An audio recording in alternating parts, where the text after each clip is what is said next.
بسم اللہ الرحمن الرحیم نحمدہ ونصلی علی رسولہ الکریم اما بعد۔ پروگرام مسائل اور ان کا حل کے ساتھ ایک بار پھر آپ کی خدمت میں حاضر ہوں۔ کل اتوار کے دن پروگرام شروع کیا تھا، مگر بار بار نیٹ ورک کی پرابلم کی وجہ سے پروگرام ڈسکنیکٹ ہو رہا تھا۔ آج آپ کی خدمت میں آپ کے سوالات کے جوابات کے ساتھ حاضر ہوا ہوں۔ آج کی اس نشست میں بھی آپ کی طرف سے بہت سارے سوالات اور ان کے جوابات کے لیے پیش آمدہ سوالات موجود ہیں۔ اس مختصر نشست میں جتنے سوالات اور ان کے جوابات پیش کرنا ممکن ہوگا انشاءاللہ وہ آپ کی خدمت میں پیش کیے جائیں گے۔ ایاز الحق صاحب نے یہ مسئلہ پوچھا ہے، میاں بیوی کے درمیان لڑائی بڑھ کر نوبت خاندان تک پہنچ گئی، انہوں نے خلا کے پیپر بھیج دیے، میں نے خاندان والوں کے دباؤ میں آ کر سائن کر دیے، اس میں میری اور گھر والوں کی مرضی شامل نہیں تھی اور خلا کے پیپر میں نے ان کو واپس نہیں کیے۔ 3 ماہ بعد ہمارے دونوں خاندانوں کی صلح ہو گئی، اب ہم دوبارہ رجوع کر سکتے ہیں، ہمارے درمیان نکاح ہے یا نہیں؟ اس سوال کا جواب سمجھنے سے پہلے یہ یاد رکھیں کہ جو خلا کے پیپر بھیجے جاتے ہیں عام طور پر خلا کے پیپرز کے اندر طلاقیں لکھی ہوئی ہوتی ہیں۔ اب دیکھنے کی بات یہ ہے کہ اس میں کتنی طلاقیں لکھی ہوئی ہیں۔ اگر خلا نامہ اور طلاق نامہ ایک سمجھا جا رہا ہے تو ایسی صورت میں یاد رکھیں جتنی طلاقیں اس کے اندر لکھی ہوں گی وہ طلاقیں واقع ہو گئیں۔ فرض کریں کہ خلا کے پیپر کے اندر اگر 3 طلاقیں لکھی ہوئی ہیں تو 3 طلاقیں واقع ہو گئیں، نکاح ختم ہو گیا، بیوی شوہر پر حرام ہو گئی، اب رجوع نہیں ہو سکتا اور بغیر شرعی حلالہ کے دوبارہ آپس میں نکاح بھی نہیں ہو سکتا۔ لیکن اگر خلا نامے سے مراد واقعتاً خلا نامہ ہو اور اس میں شوہر نے رضامندی کے ساتھ باقاعدہ خلا نامے پر دستخط کیے ہوں تو پھر یاد رکھیے کہ ایسی صورت میں خلا ایک طلاق بائن کے حکم میں ہوتا ہے، اور ایک طلاق بائن کے حکم میں ہونے کا مطلب یہ ہے کہ اگر خلا کر لی گئی تو ایسی صورت میں ایک طلاق بائنہ واقع ہو گئی، نکاح ختم ہو گیا۔ دوبارہ اگر میاں بیوی کی طرح اکٹھے رہنا چاہیں تو نیا نکاح نئے مہر کے ساتھ کر کے حسب سابق میاں بیوی کی طرح زندگی گزار سکتے ہیں۔ امید ہے کہ مسئلہ واضح ہو گیا ہوگا۔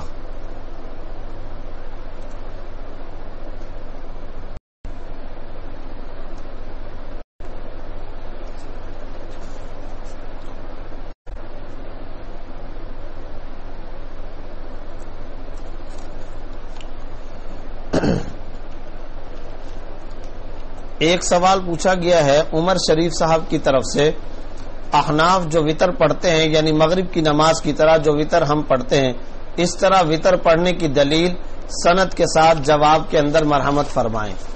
دیکھیں اس سلسلے میں یاد رکھیے کہ ابو داؤد کے اندر ایک واضح روایت موجود ہے حضرت عبداللہ ابن قیس رضی اللہ تعالی عنہ سے، وہ فرماتے ہیں قال سألت عائشہ بکم کان رسول اللہ صلی اللہ علیہ وسلم یؤتر، قالت کان یؤتر بأربع وثلاث وثمان وثلاث وعشر وثلاث ولم یکن یؤتر بأنقص من 7 ولا بأکثر من 13 رواہ ابو داؤد۔ یہ ابو داؤد کے اندر حضرت عبداللہ ابن قیس رضی اللہ تعالیٰ عنہ کی روایت موجود ہے۔ یہ روایت صراحت کے ساتھ اس بات پر دلالت کر رہی ہے کہ وطر ایک نہیں بلکہ 3 رکعتیں ہیں۔ اس کے علاوہ جب آپ نے حدیث پوچھی ہے تو ابواب الوطر ان سنن ترمذی کھول لیں۔ سنن ترمذی جب آپ کھولیں گے اور وہاں ابواب الوطر کے اندر جائیں تو ترتیب کے ساتھ 3 رکعات وطر کے بارے میں بار بار حدیثیں اور روایتیں آ رہی ہیں، اور ان روایتوں کے اندر جو بار بار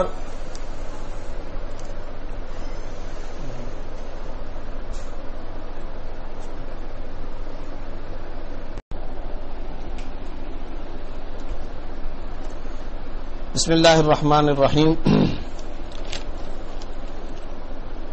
عمر شریف صاحب نے وطر سے متعلق جو مسئلہ پوچھا تھا اس کے بارے میں عرض کر دیا ہے کہ یہ روایت ابو داؤد کے اندر موجود ہے.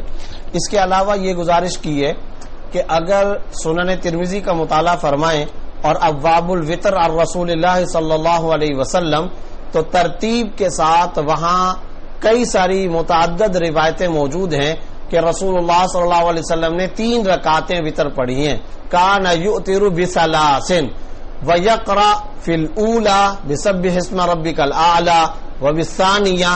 اس طرح ہر رکعت کے اندر کون سی سورت رسول اللہ صلی اللہ علیہ وسلم تلاوت فرمایا کرتے تھے اس کی بھی صراحت موجود ہے. 3 رکعتوں کی صراحت، ہر رکعت کے اندر کون سی سورت پڑھا کرتے تھے اس کی صراحت اور وضاحت، اور پھر یہ کہ آخر کے اندر آپ صلی اللہ علیہ وسلم 3 رکعتوں کے بعد سلام پھیرا کرتے تھے اس کی صراحت. اس کے علاوہ رسول اللہ صلی اللہ علیہ وسلم نے ایک حدیث کے اندر وطر کو مغرب کو وطر النہار قرار دیا ہے، یعنی مغرب کی جو نماز ہے یہ دن کا وطر ہے. تو اب بتائیے جب مغرب کی نماز کو وطر النہار آپ صلی اللہ علیہ وسلم فرما رہے ہیں تو بتائیے اب وطر کس طرح سے پڑھے جائیں گے؟ مغرب کو وطر النہار دن کے وقت کی وطر قرار دے دیا تو وہ 3 رکعتیں مغرب کے اندر پڑھی جاتی ہیں اور آخر میں سلام پھیرا جاتا ہے، اور 2 رکعتوں کے اندر شروع کے اندر سورہ فاتحہ اور سورت پڑھی جاتی ہے اور آخری رکعت کے اندر امام صاحب پڑھا کرتے ہیں. تو جو ترتیب اور جو طریقہ مغرب کے اندر ہے وہی طریقہ وہی ترتیب وطر کے اندر بھی ہے، کیونکہ خود رسول اللہ صلی اللہ علیہ وسلم نے مغرب کو وطر النہار کا نام دیا ہے. اس طرح کئی ساری روایتیں موجود ہیں. ان روایتوں سے واضح طور پر یہ پتہ چلتا ہے کہ فقہ حنفی کی روح سے جو 3 رکعتیں وطر ایک سلام کے ساتھ پڑھے جانے کا جو معمول اور حکم ہے اس کو اختیار کرنا چاہیے. تاہم میری عادت یہ ہے، میں پہلے سے یہ بات کہا کرتا ہوں کہ جو حضرات 1 رکعت وطر پڑھتے ہیں ایشو اس کو نہیں بنانا چاہیے. غلط ان کو ہم اس بنیاد پر نہیں کہتے کہ وہ بھی بہرحال دلائل پر مشتمل بات کرتے ہیں، ہم اس کو زیادہ مستند، زیادہ اتھینٹک، زیادہ درست سمجھتے ہیں. اس لیے فقہ حنفی کی روح سے 3 رکعت وطر ایک سلام کے ساتھ پڑھے جانے کی تاکید کی جاتی ہے.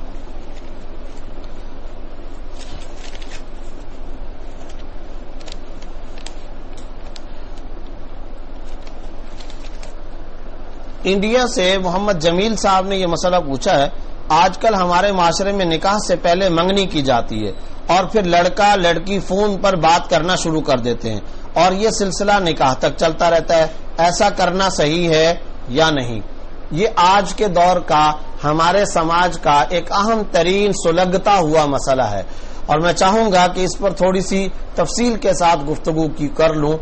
معاملہ یہ ہے، یہ بات سمجھ لینی چاہیے کہ منگنی شرعاً منگنی اور وعدہ نکاح اور انگیجمنٹ ہے، اور نکاح بہرحال نکاح ہے. منگنی کے ذریعے سے دونوں لڑکا لڑکی ایک دوسرے کے لیے شرعاً حلال نہیں ہوتے اور ایک دوسرے کے ساتھ ان کا تعلق رکھنا، بلا ضرورت بات چیت کرنا، گھومنا پھرنا، باہر جانا، وزٹ، تفریح، پکنک، ریسٹورینٹ، ہوٹلنگ کرنا، یہ سب چیزیں منگنی کے ساتھ جائز نہیں ہوتی. نکاح کے بول، نکاح کے جملے، نکاح کے الفاظ کے ساتھ یہ معاملہ جائز ہوتا ہے.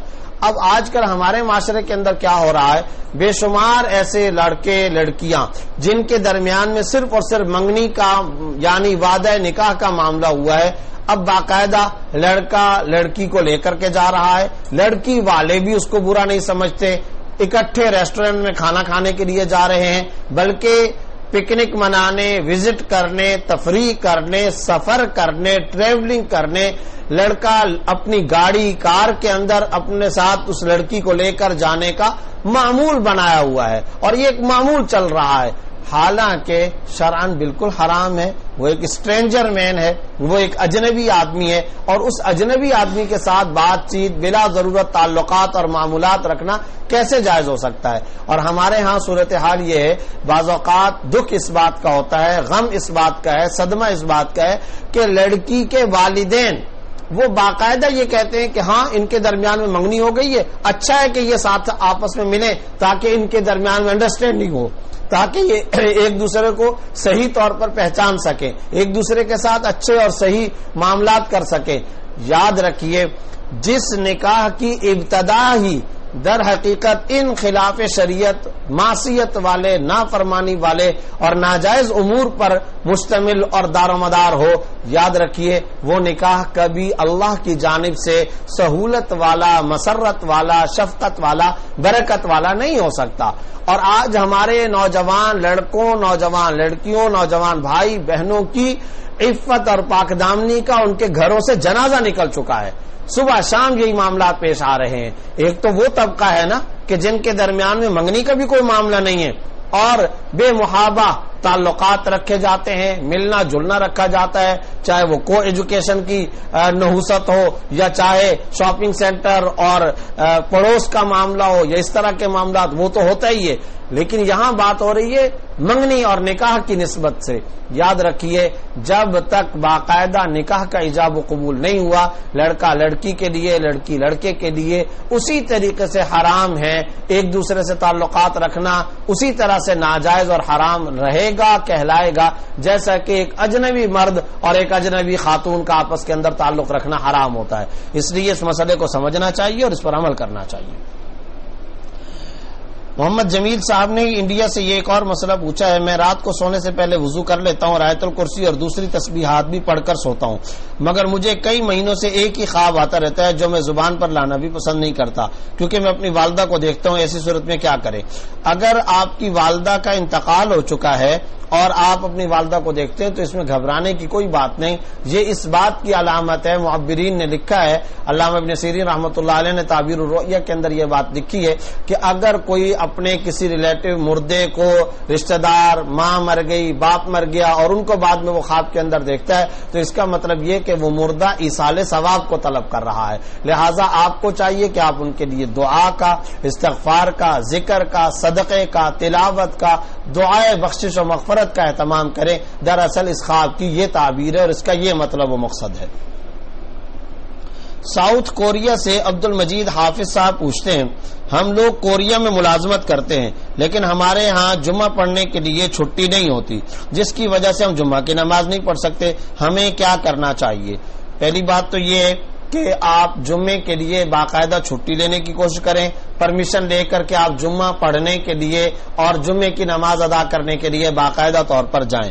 اور اگر جمعے کے لیے آپ کو اس طرح سے موقع نہیں ملتا، چھٹی نہیں ملتی، تو جو آپ کی جاب پلیس ہے، جو آپ کی نوکری اور ملازمت کی جگہ ہے، اسی نوکری اور ملازمت کی جگہ پر آپ باقاعدہ جمعے کی نماز ادا کریں۔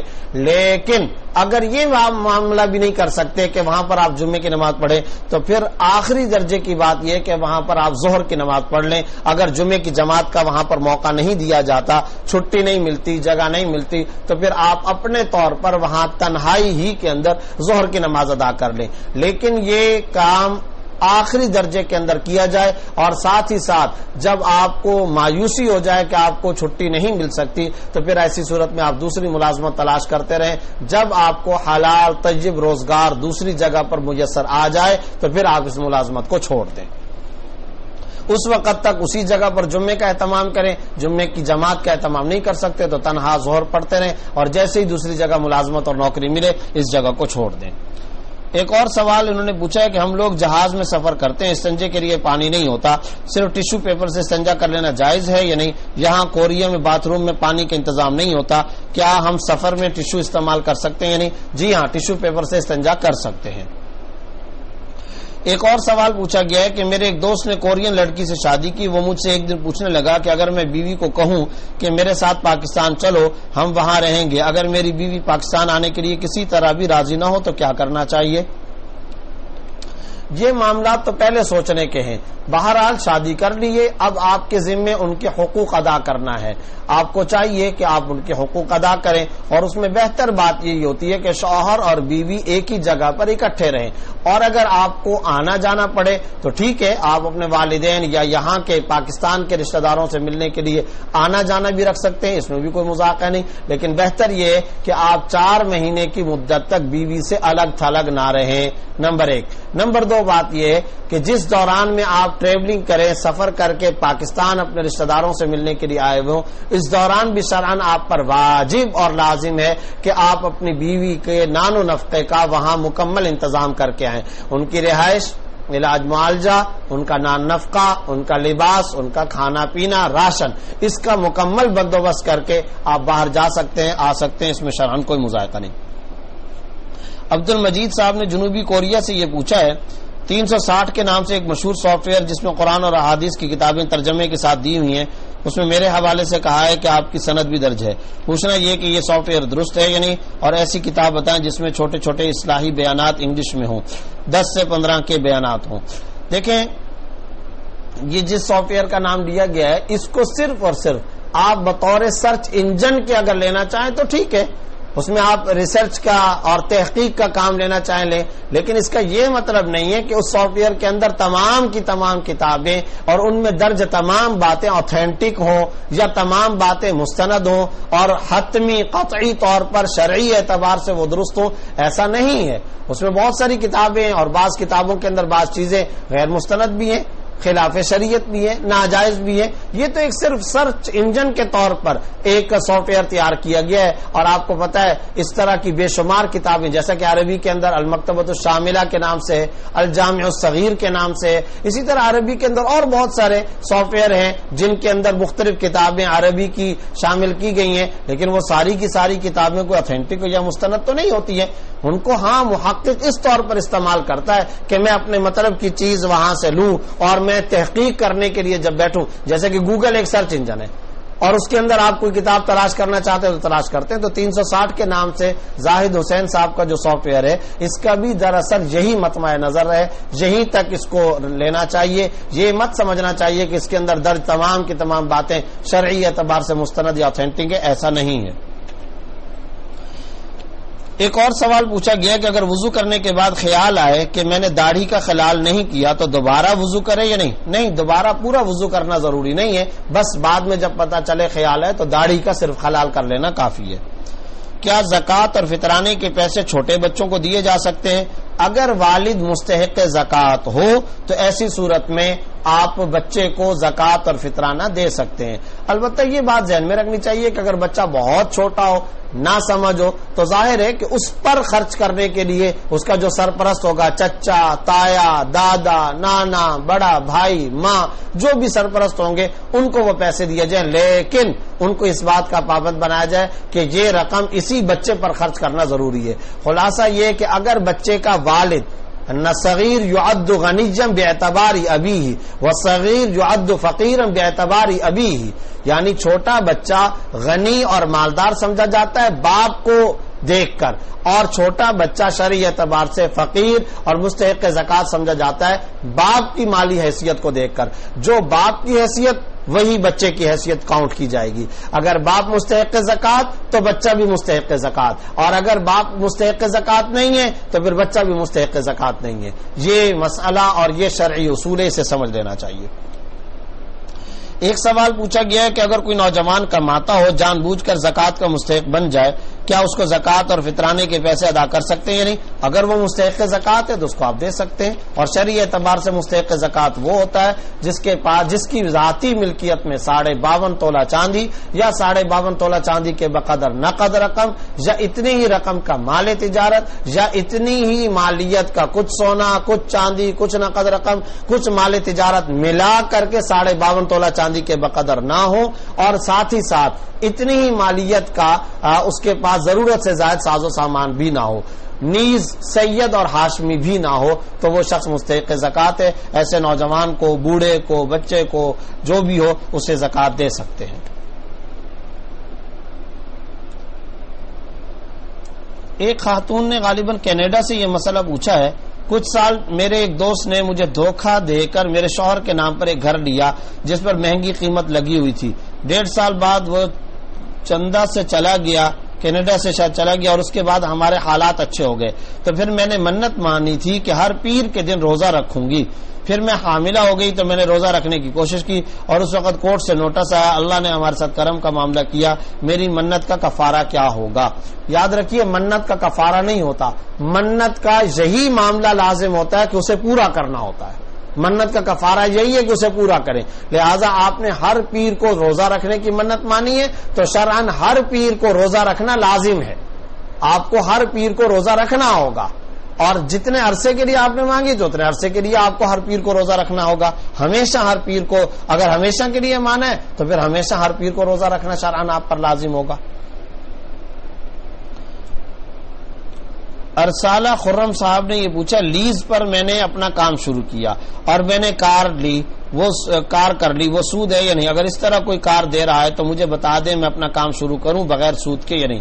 عام طور پر کنونشنل بینکوں کے ذریعے یا مالیاتی اداروں کے ذریعے جو لیز پر معاملات کیے جاتے ہیں، یہ معاملات خصوصاً جو لیز کے جو معاہدات ہوتے ہیں وہ عموماً جائز اور ناجائز ہر طرح کے معاملات پر مشتمل ہوتے ہیں اور ہر طرح کے ایگریمنٹ پر مشتمل ہوتے ہیں، اور زیادہ تر آج کل اس کے اندر جو معاملات ہوتے ہیں ناجائز ہوتے ہیں، لہذا ان سے احتراز کرنا ضروری ہے. مروجہ لیزنگ سے احتراز کرنا شرعاً ضروری ہے، یہ ناجائز ہے. اسے اختیار کر کے کار مشینری وغیرہ خریدنا جائز نہیں. البتہ اگر غیر سودی بینک ہوں جیسے کہ میزان بینک وغیرہ، ان سے لیزنگ پر آپ گاڑی لے سکتے ہیں. حقیقت میں وہ لیزنگ نہیں ہوتی، شرکت متناقصہ کا ایک مخصوص طریقہ ہوتا ہے. خلاصہ یہ کہ میزان بینک سے یا اسی طرح ایسا غیر سودی بینک جس کے بارے میں مستند اہل فتویٰ علماء کرام کا شریعہ ایڈوائزری بورڈ موجود ہو اور اس نے اس کی جواز کا فتویٰ دیا ہو، ان سے کار وغیرہ فائنانسنگ کروانا یا لینا مشینری وغیرہ جائز ہے. عام بینکوں سے یا مالیاتی اداروں سے لیزنگ پر کوئی چیز خریدنا شرعاً جائز نہیں ہے، اس سے احتراز کیا جائے. ٹنڈو یار اندرون سندھ سے عبدالسلام صاحب نے پوچھا ہے طواف کے دوران دوسرے یا تیسرے چکر شروع کرتے ہوئے میں بسم اللہ اللہ اکبر کہنا بھول گیا تو کیا میں اس چکر کو شمار کروں یا نہیں؟ یاد رکھیں کہ بسم اللہ اللہ اکبر جو دعا ہے طواف کے شروع کی یعنی ہر چکر کے شروع کی، تو یہ دعا پڑھنا مستحب ہے، سنت اور مستحب ہے. اگر کوئی شخص نہ پڑھے تو کوئی حرج نہیں ہے، اس کا طواف بالکل درست ہو جائے گا. وہ چکر اسے شمار کرنا چاہیے اور وہ چکر اس کا مکمل ہو جائے گا. احرام کی حالت میں خوشبو والے صابن سے ہاتھ دھو لیں تو اس کا کیا حکم ہے؟ یاد رکھیں کہ اگر احرام کی حالت کے اندر صابن آپ نے اپنے ہاتھ وغیرہ پر یا کسی عضو پر مل لیا تو ایسی صورت میں صدقہ دینا لازم ہوگا. طواف کے دوران کعبے کو بوسہ دینا صحیح ہے یا نہیں؟ صفا اور مروہ والی جگہ سے باہر سنا ہے کہ وہ حدود میں شامل نہیں، کیا یہ بات درست ہے یا نہیں؟ یہ جو بات ہے طواف کے دوران کعبے کو بوسہ دینا صحیح ہے نہیں. اصل بات یہ کہ کعبے کے غلاف پر عام طور پر خوشبو لگی ہوتی ہے اور آپ حالت احرام کے اندر ہیں اور حالت احرام میں خوشبو لگانا ظاہر ہے کہ جائز نہیں ہے، اس لیے اسے بوسہ نہیں دینا چاہیے. اور جہاں تک یہ بات پوچھی ہے کہ صفا مروہ حدود حرم سے یعنی حرم مکی مسجد حرام کی حدود سے باہر ہے تو یہ بات درست ہے. صفا اور مروہ مسجد حرام کی حدود سے باہر ہیں. یہ مناسک کے جو مقامات ہیں یعنی صفا و مروہ یہ مسجد حرام کی حدود سے باہر ہیں، یہ طے شدہ بات ہے.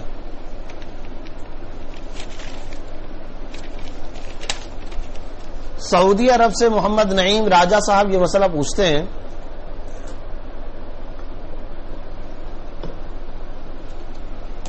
ہم جس مسجد میں نماز پڑھتے ہیں اس کا امام مقرر نہیں ہے، کوئی بھی آدمی وہاں امامت کر لیتا ہے اور کلین شیو والے حضرات بھی نماز پڑھا دیتے ہیں اور ایسے بھی آ جاتے ہیں جنہوں نے کچھ پہنا ہوا کچھا پہنا ہوتا ہے اور سطر بھی ننگا ہوتا ہے، وہ امامت کرا دیتے ہیں.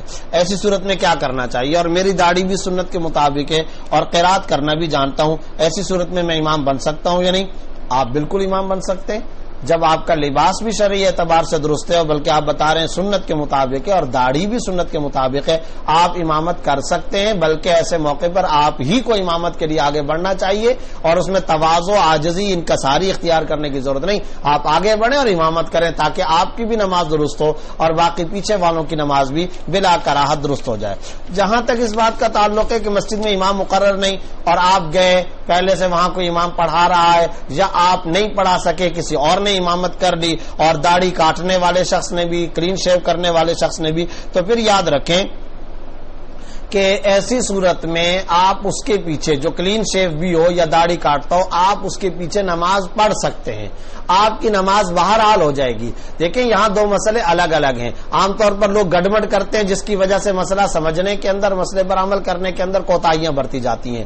پہلی بات تو یہ امامت کے لیے کس کو مقرر کرنا چاہیے، تو میں پہلے بھی کئی دفعہ یہ بات ذکر کر چکا ہوں. امامت کے لیے ایسے فرد کو مقرر کرنا چاہیے جو صحیح العقیدہ ہو اور متقی ہو اور مسائل نماز سے واقف ہو اور ذاتی زندگی کے اندر پرہیزگار ہو.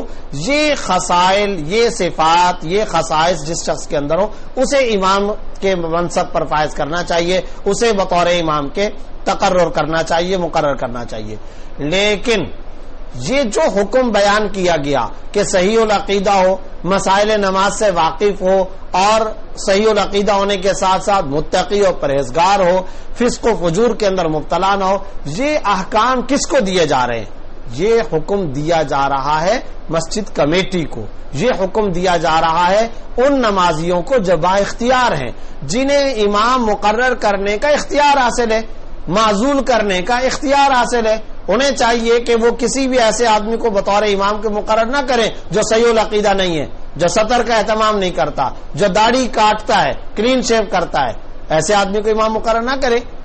انتظامیہ مسجد کو اور وہ جو کہ با اختیار افراد ہیں ان کو یہ حکم دیا جا رہا ہے، لہذا امامت کے منصب پر ایسے آدمی کو مقرر کرنا چاہیے.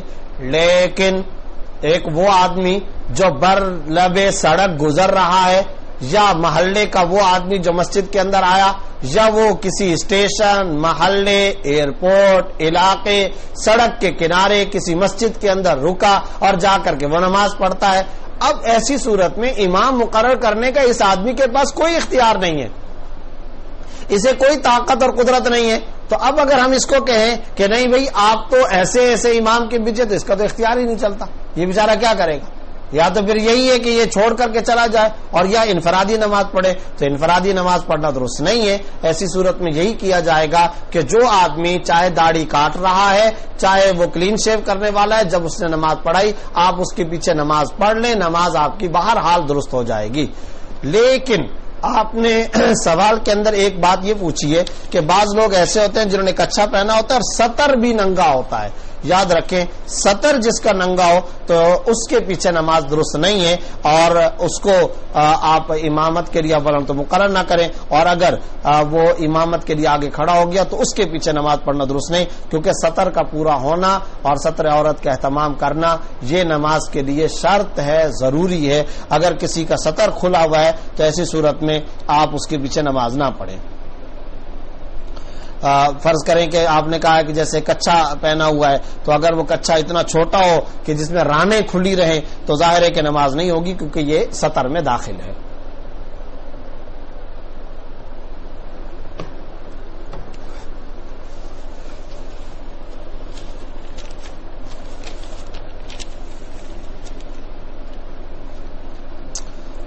صبا خان نے یہ مسئلہ پوچھا ہے کہ کچھ لوگ کہتے ہیں تعویذ لینا صحیح ہے اور کچھ کہتے ہیں کہ صحیح نہیں، اس کی وضاحت فرما دیں. میں کئی دفعہ یہ مسئلہ واضح کر چکا ہوں.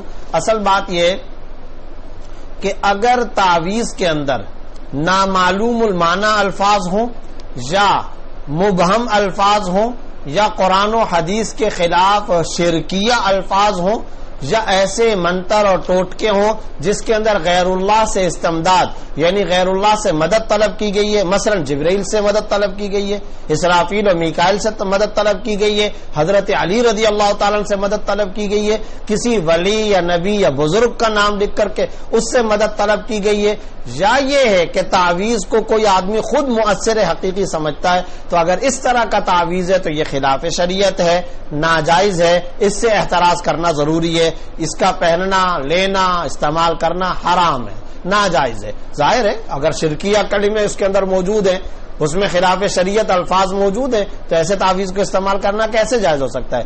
لیکن اگر تعویذ ایسا ہے کہ ان میں سے کوئی بات نہ پائی جائے، یعنی مبہم الفاظ، مجہول الفاظ بھی نہ ہو، نامعلوم المعنی الفاظ بھی نہ ہو، اور اس تعویذ کے اندر کسی قسم کا اس طرح کا کلمہ بھی نہ ہو جو شرک پر مشتمل ہے، جو بدعت پر مشتمل ہے، غیر اللہ سے مدد مانگنے پر مشتمل ہے، اس طرح کا کوئی جملہ اس کے اندر موجود نہیں ہے، قرآنی آیات لکھی ہوئی ہیں یا رسول اللہ صلی اللہ علیہ وسلم سے معصور منقول دعا لکھی ہوئی ہے، تو شرعاً اس میں کوئی حرج کی بات نہیں ہے.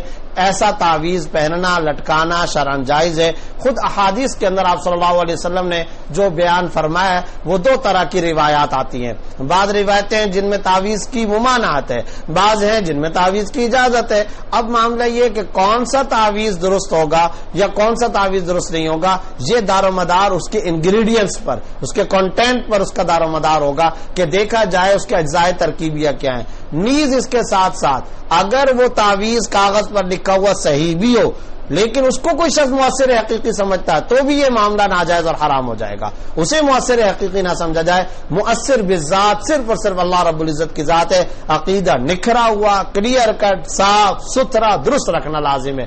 اس درست عقیدے کے ساتھ اگر کوئی جائز کلمات پر مشتمل تعویذ ہو تو شرعاً اس میں کوئی حرج نہیں۔ خود صحیح مسلم کے اندر یہ روایت موجود ہے، لا باس بالرقیٰ ما لم یکن فیہ شرک، اس رقیہ کے اندر کوئی حرج کی بات نہیں جب تک کہ اس کے اندر کوئی شرک کا معاملہ نہ ہو۔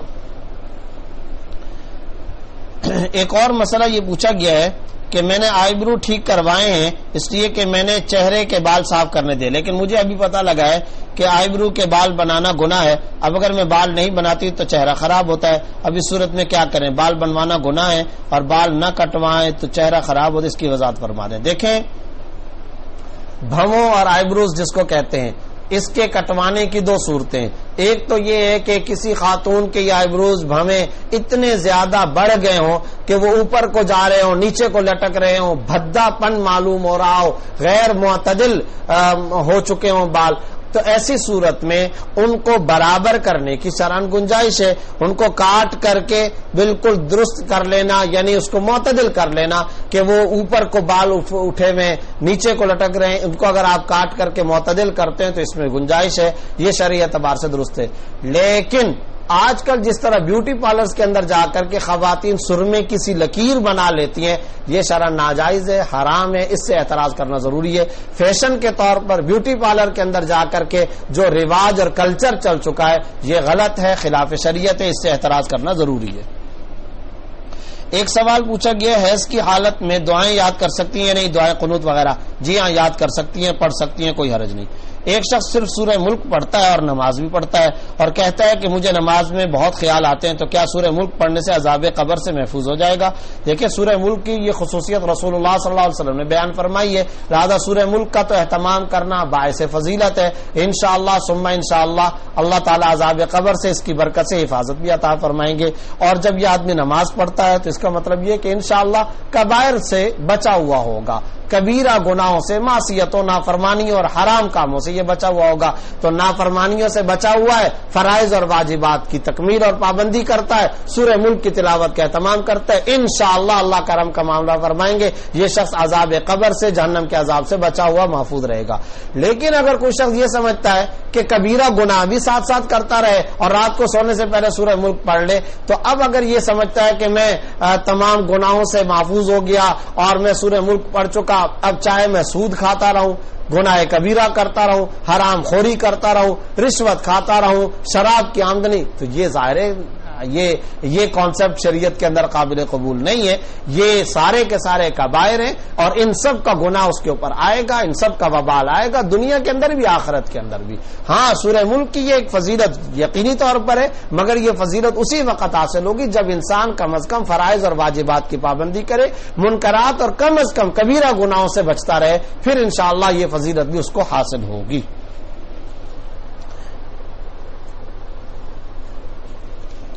ایک سوال پوچھا گیا ہے کہ یاسمین نام کا معنی بتا دیں اور یہ نام رکھنا کیسا ہے؟ یاسمین اصل میں یہ قاموس کے اندر اس کا معنی لکھا ہوا ہے چمبیلی، تو رکھ سکتے ہیں، کوئی حرج نہیں، لیکن بہتر ہوتا ہے کہ کسی صحابیہ کے نام پر بچی کا نام رکھنا چاہیے۔ آج کل کی شادیوں میں گانے چل رہے ہوتے ہیں اور فیملی ممبرز بھی ہیں، اگر نہ جاؤں تو بھی ٹھیک نہیں ہے، صورت میں کیا کریں؟ آج کل شادیوں کے اندر یہ رواج عام ہوتا چلا جا رہا ہے، انتہائی دکھ اور انتہائی غم کا اور افسوس کا مقام ہے شہروں کے اندر خاص طور پر، بلکہ اب تو اللہ بچائے دیہاتوں کے اندر بھی یہ صورتحال ہو رہی ہے۔ ساس بیٹھی ہوئی ہے اور بہو اس کے سامنے ڈانس کر رہی ہے، باپ بیٹھا ہوا ہے، ماں بیٹھی ہوئی ہے اور ان کے سامنے نوجوان بیٹیاں ڈانس کر رہی ہیں، رقص و سرور کی محفل چل رہی ہے اور بے پردگی ہے اور غیر مرد آ رہے ہیں جا رہے ہیں، اور خاص طور پر وہ بڑے بڑے گھر جن کے اندر بڑے لان ہیں اور جن میں بہت ساری گنجائش موجود ہے، افراد آ سکتے ہیں، تو دروازہ کھلا ہوا ہے، گاڑیاں آ کر کے باہر رک رہی ہیں اور اندر غیر مرد بھی داخل ہو رہے ہیں، دوستوں کے دوست بھی داخل ہو رہے ہیں، اور پھر اللہ بچائے کتنی زیادہ بے غیرتی کا، بے حمیتی کا، بے شرمی کا اور بے حیائی کا یہ موقع ہے کہ باپ بیٹھا ہے اور ایک نہیں 4 جوان بیٹیاں ہیں اور وہ ڈانس کر رہی ہیں، اور غیر مرد بھی دائیں بائیں بیٹھے ہوئے ہیں، ساس بیٹھی ہے، بہو یہ کام کر رہی ہے، ماں بیٹھی ہے اور بیٹیاں یہ کام کر رہی ہیں۔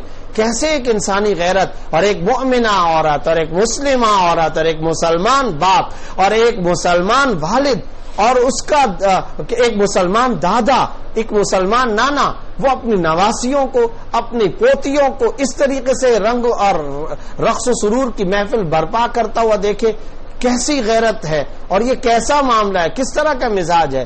حرام اور ناجائز قسم کے معاملات ہیں، اس طرح کی شادیوں کے اندر شرکت کرنے سے احتراز کیا جائے، بچا جائے۔ اور جیسا کہ آپ نے کہا ہے کہ بعض اوقات فیملی ممبر ہوتے ہیں، نہ جائیں تو ٹھیک نہیں ہے، تو ٹھیک ہے آپ ایسے وقت کے اندر جائیں جس وقت کے اندر اس طرح کی کوئی واہیات اور خرافات اور حرکات نہ ہو، آپ جائیے اور سلام دعا کر کے جو آپ کو تحفہ دینا ہے، جو آپ کو مبارکباد دینی ہے، وہ کر کے واپس آ جائیں۔ لیکن ان مخلوط مجلسوں کے اندر اور ان حرام اور ناجائز چیزوں کے اندر شریک ہونا، انجوائے کرنا، وہاں بیٹھنا دیکھنا، جہاں رقص ہو، جہاں پر موسیقی ہو، جہاں پر گانے بجانے ہو، حرام ہے، اس سے احتراز کرنا ضروری ہے۔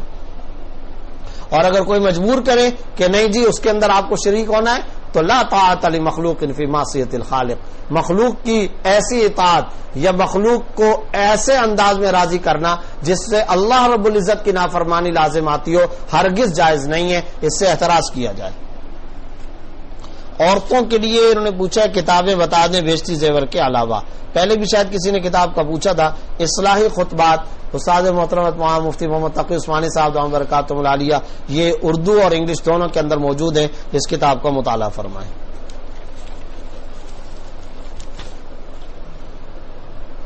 ایک صاحب نے یہ مسئلہ پوچھا ہے، بلکہ یہ مسئلہ بیان کرنے سے پہلے میں یہ ذکر کر دوں کہ جو صاحب بھی سوال پوچھیں وہ اپنا نام، اپنے ملک کا نام ضرور درج کیا کریں، اپنا اور اپنے ملک کا نام، اپنی کنٹری نیم ضرور لکھا کریں اور اس کے بغیر سوال نہ بھیجا کریں۔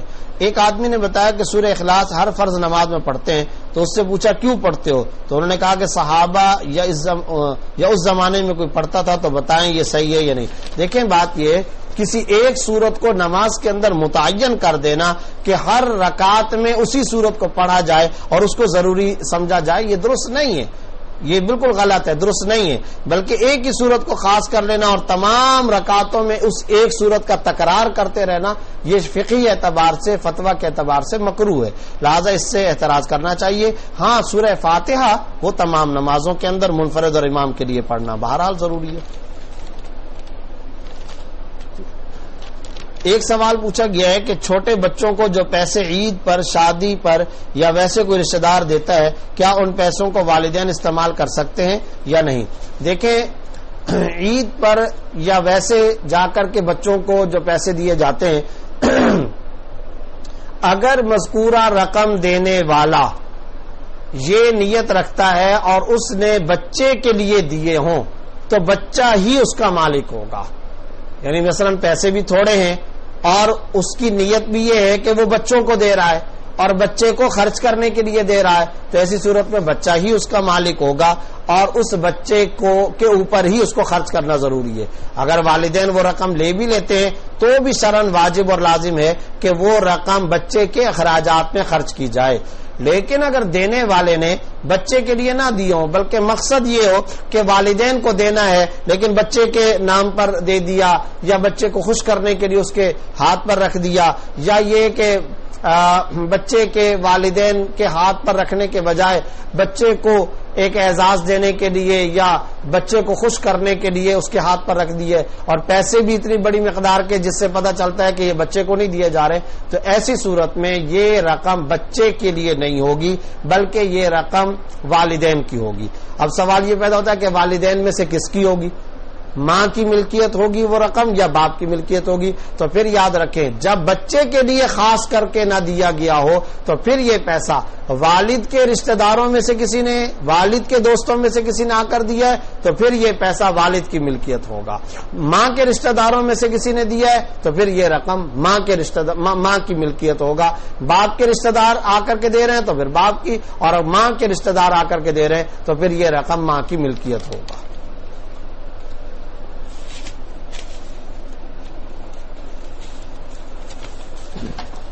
مختلف واٹس ایپ کے ذریعے سے آپ حضرات کی طرف سے جو سوالات آئے ان میں سے کوشش کرتا ہوں کہ آج تمام سوالات کے جوابات آپ کی خدمت میں پیش کر دوں.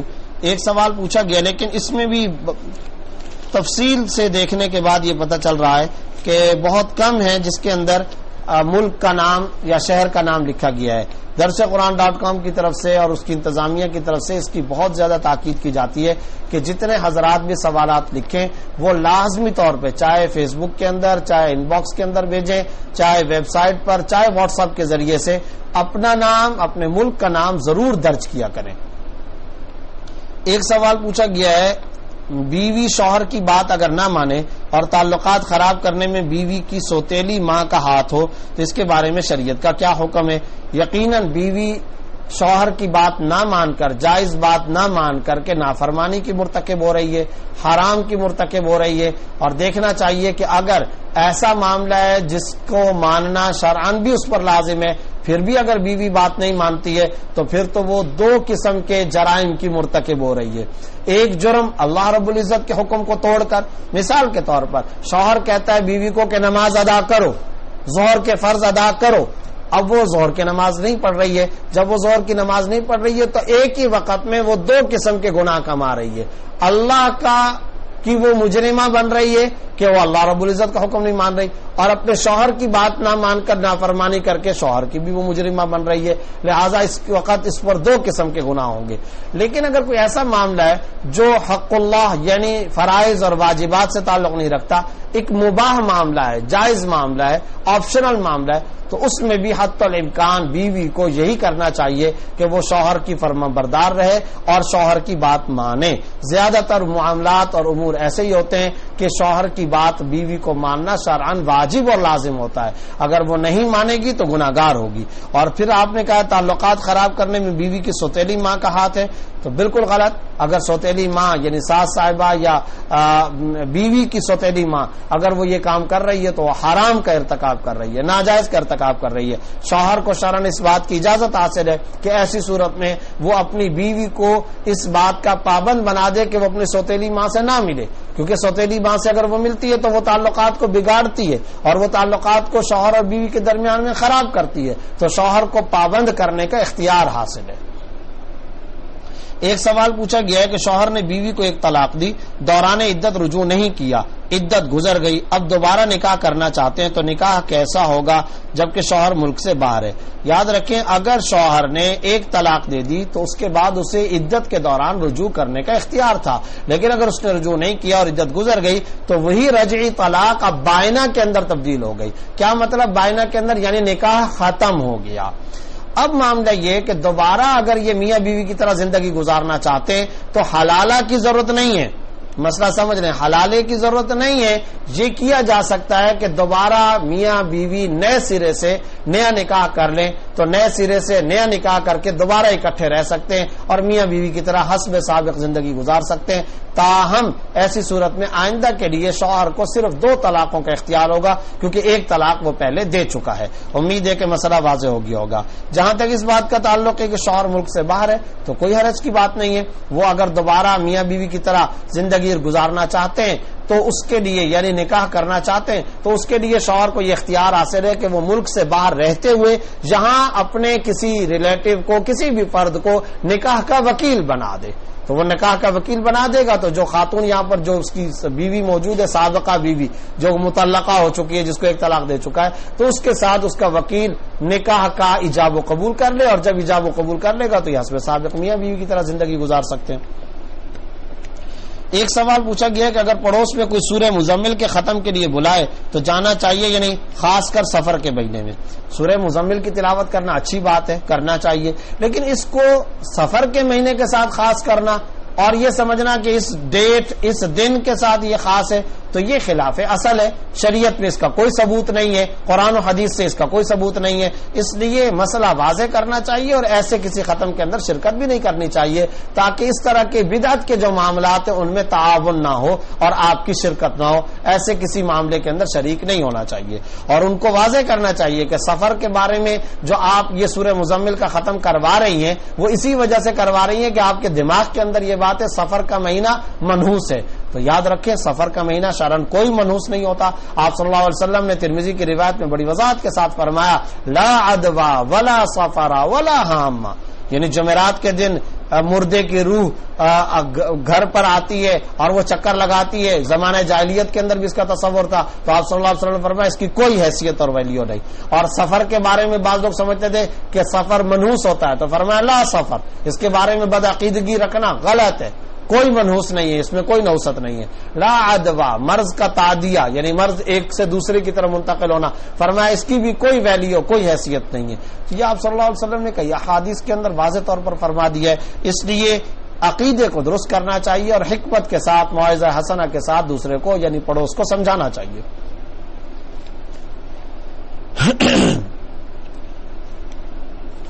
ایک سوال پوچھا گیا ہے کہ شادی کے بعد اگر شوہر بیوی کو زیور بنوا کر دے اپنی خواہش سے یا لوگوں کی باتوں کی وجہ سے تو وہ زیور بیوی کی ملکیت شمار ہوگا یا شوہر کا؟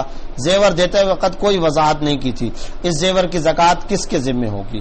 تو یاد رکھیں اگر شوہر نے صراحت کی ہو تو پھر صراحت اور شوہر کی طرف سے کلیریفیکیشن اور وضاحت کے مطابق حکم لگایا جائے گا۔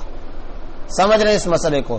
یعنی جو بھی صراحت کی ہو، جس قسم کی صراحت کی ہو، مثلا شوہر نے یہ صراحت کی ہے کہ میں یہ زیور تمہیں مالک بنا کر دے رہا ہوں، جب اس نے صراحت کر دی، اپنی زبان سے کہہ دیا، وضاحت کر دی، تو اب یہ زیور بیوی کی ملکیت ہو گیا۔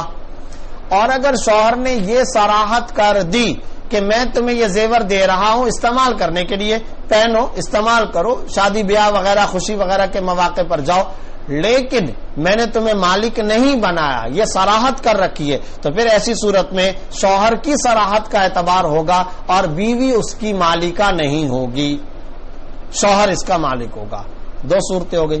اب آ جاتے ہیں تیسری صورت کی طرف جس کا سوال کے اندر بھی اشارتاً پوچھا گیا ہے، وہ یہ ہے کہ اگر تو وہ کہہ دے میں نے مالک بنا کر کے دے دیا، صراحت کر دے تو بیوی مالک، صراحت کر دے کہ میں نے بیوی کو مالک نہیں بنایا تو پھر شوہر مالک، بیوی مالک نہیں ہوگی۔ لیکن اگر کسی قسم کی صراحت اور وضاحت نہیں کی ہے، یعنی شوہر نے زیور بنا کر کے دے دیا بیوی کو اور کسی قسم کی صراحت یا وضاحت نہیں کی ہے، تو پھر ایسی صورت میں لڑکے والوں کے عرف اور رواج کا اعتبار ہوگا، یعنی شوہر والوں کے رواج کو دیکھا جائے گا کہ جب شوہر کے خاندان کے اندر، لڑکے کے خاندان کے اندر لڑکے کا والد، دادا، چچا، تایا، بڑا بھائی وغیرہ وغیرہ جب وہ اپنا زیور بنا کر کے بیوی کو دیتے ہیں تو اس میں کیا اعتبار کیا جاتا ہے؟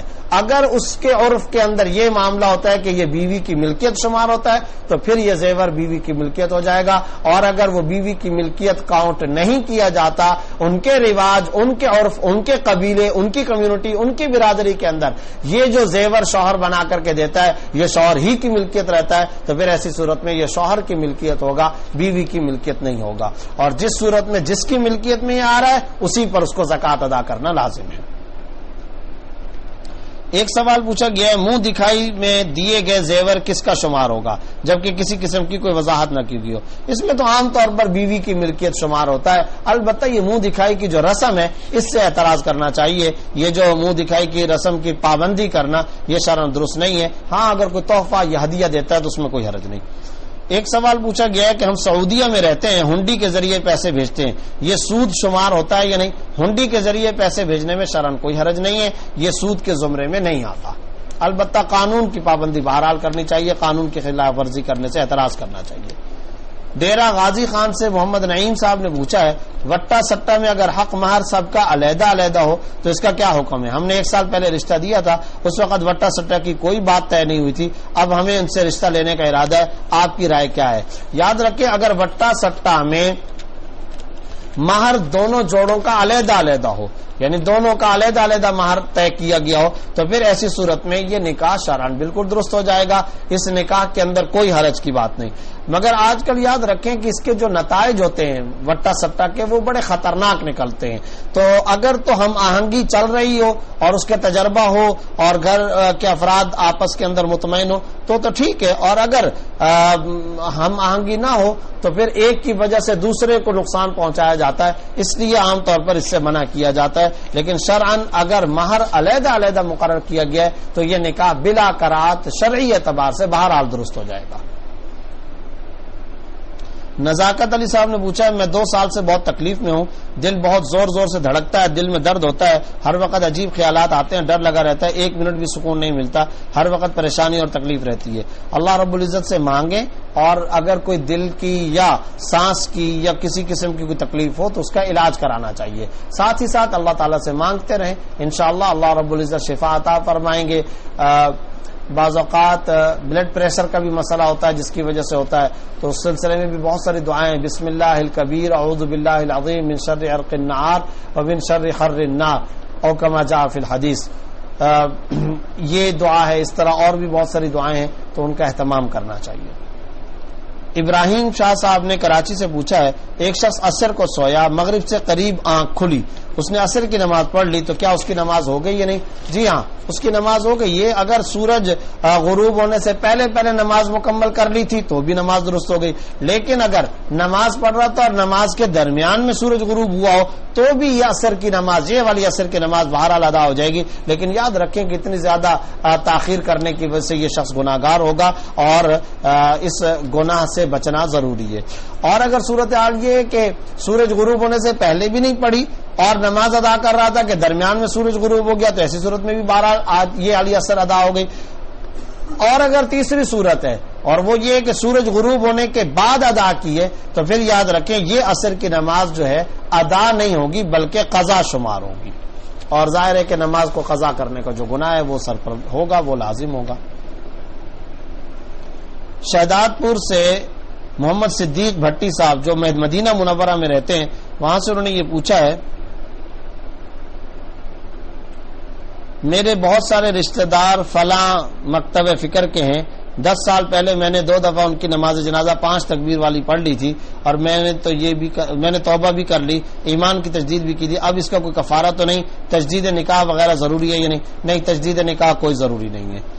آگے انہوں نے پوچھا دوران طواف کوئی آدمی بلا وجہ بیٹھ سکتا ہے؟ اسی طرح صفا مروہ کرتے ہوئے یا پھر 7 چکر مکمل کر کے بیٹھے؟ دیکھیں دوران طواف اگر کوئی آدمی بیٹھنا چاہتا ہے تو بیٹھ سکتا ہے، اس میں کوئی حرج کی بات نہیں، البتہ یاد رکھیں پے در پہ طواف کرنا سنت ہے، یعنی سنت رسول صلی اللہ علیہ وسلم یہ ہے کہ مسلسل طواف کرنا چاہیے، لیکن اگر کوئی شخص درمیان میں بیٹھ جاتا ہے تو اس پر کوئی گناہ نہیں ہے، کسی قسم کا کوئی حرج اور کوئی مضائقہ اس پر نہیں ہوگا۔ اور صفا مروہ کے درمیان میں بھی اگر کوئی بیٹھ جاتا ہے تو اس میں بھی شرعاً کوئی حرج کی بات نہیں ہے، اس کا صفا مروہ کی سعی بھی شرعاً اس کی درست ہو جائے گی۔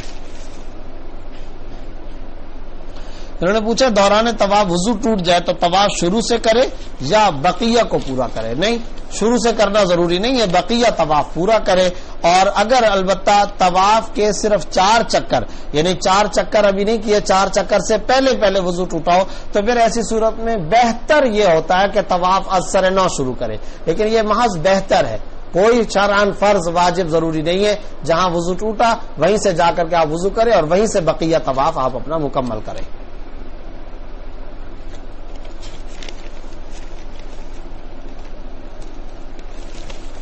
ایک سوال وہیں سے پوچھا گیا ہے سعودی عرب سے، ہم مقامی لوگ ایک قمری مہینے میں کتنے عمرے کر سکتے ہیں یا پھر کوئی حد نہیں ہے؟ نہیں، عمرہ کرنے کی تو شرعاً کوئی تحدید نہیں ہے، کوئی حد بندی نہیں ہے، ایک مہینے میں جتنے بھی چاہیں آپ عمرہ کر سکتے ہیں، اس میں کوئی حرج کی بات نہیں، کثرت سے عمرہ کرنا کوئی مکروہ نہیں ہے بلکہ مستحب ہے، اجر و ثواب ملے گا۔ اگر کوئی لڑکا یا لڑکی ایک دوسرے میں سے کسی کو پسند کرتے ہوں مگر کسی وجہ سے ان کے بہن بھائی نہ مانے اور لڑکی کو استخارہ کرنے کا کہہ دیں تو اس صورت میں اس لڑکی کا استخارہ کرنا ٹھیک ہوگا یا کسی تیسرے بندے سے استخارہ کرانا چاہیے؟ نہیں، استخارہ بہتر یہی ہوتا ہے کہ خود کرنا چاہیے. جو صاحب معاملہ ہوتا ہے اسے خود استخارہ کرنا چاہیے اور خود استخارہ کرنا افضل ہے. اگرچہ دوسرے سے استخارہ کرانا بھی جائز ہے لیکن خود استخارہ کر لینا زیادہ بہتر ہے. ہاں البتہ ایک بات یہ ہو سکتی ہے کہ بعض اوقات اندیشہ ہو کہ کوئی لڑکی اگر خود استخارہ کرے گی تو جو اس کی پہلے سے ترجیح اور رائے بنی ہوئی ہے تو وہ اسی رائے کو ترجیح دے دے گی. تو ایسی صورت میں اگر وہ تیسرے کسی بندے سے استخارہ کرائے، باپ کر لے، بھائی کر لے، گھر کا کوئی اور فرد کر لے تو ٹھیک ہے، کرا سکتی ہے، کوئی حرج کی بات نہیں.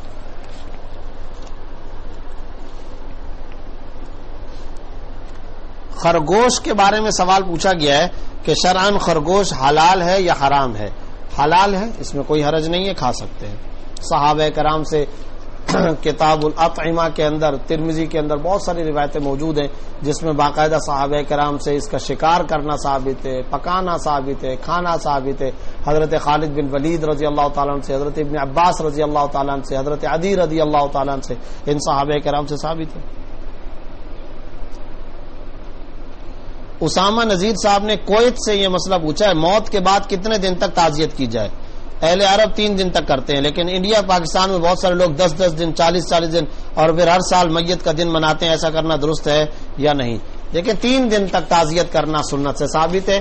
3 دن تک تعزیت کرنی چاہیے اور بس اسی پر اکتفا کرنا چاہیے. یہ جتنے زیادہ دنوں تک تعزیت کے لیے بیٹھنا یہ سنت سے ثابت نہیں ہے.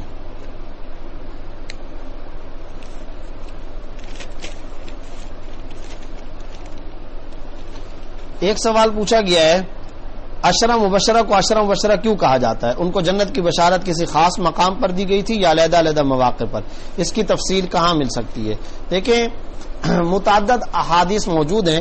ابن ماجہ کے اندر اور ترمذی کے اندر ایک روایت موجود ہے اور اس میں بیک وقت 10 صحابہ کرام کو جنت کی بشارت رسول اللہ صلی اللہ علیہ وسلم نے عطا فرمائی ہے.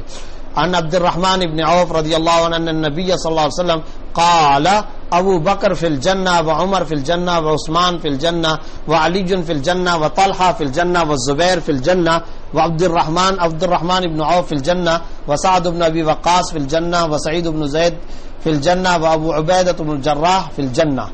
ترمذی کے اندر یہ روایت موجود ہے جس میں 10 کے 10 صحابہ کرام کو بیک وقت رسول اللہ صلی اللہ علیہ وسلم نے جنت کی خوشخبری عطا فرمائی.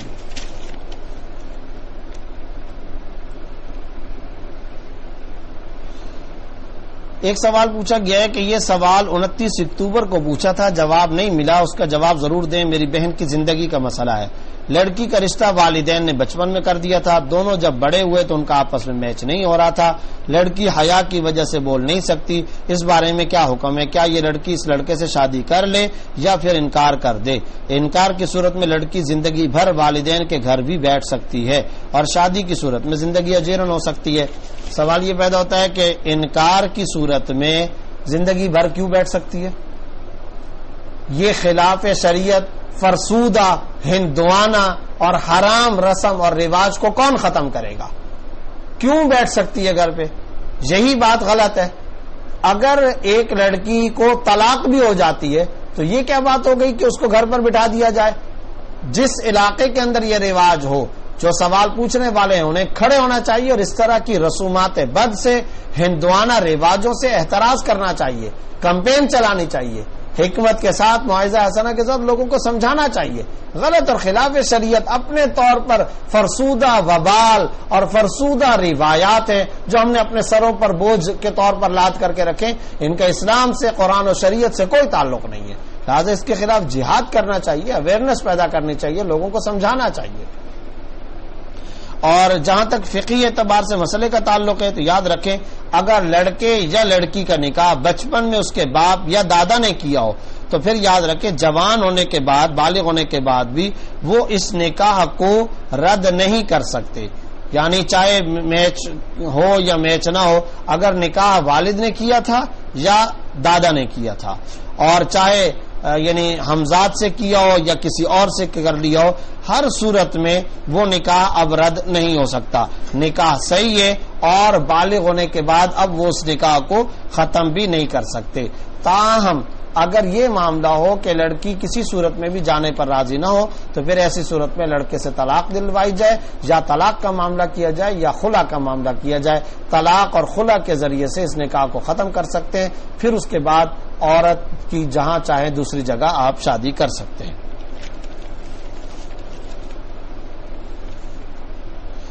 ایک خاتون نے پوچھا کہ میں نے شوہر کے رویے سے بہت تنگ آ کر کورٹ کے ذریعے خلا لی،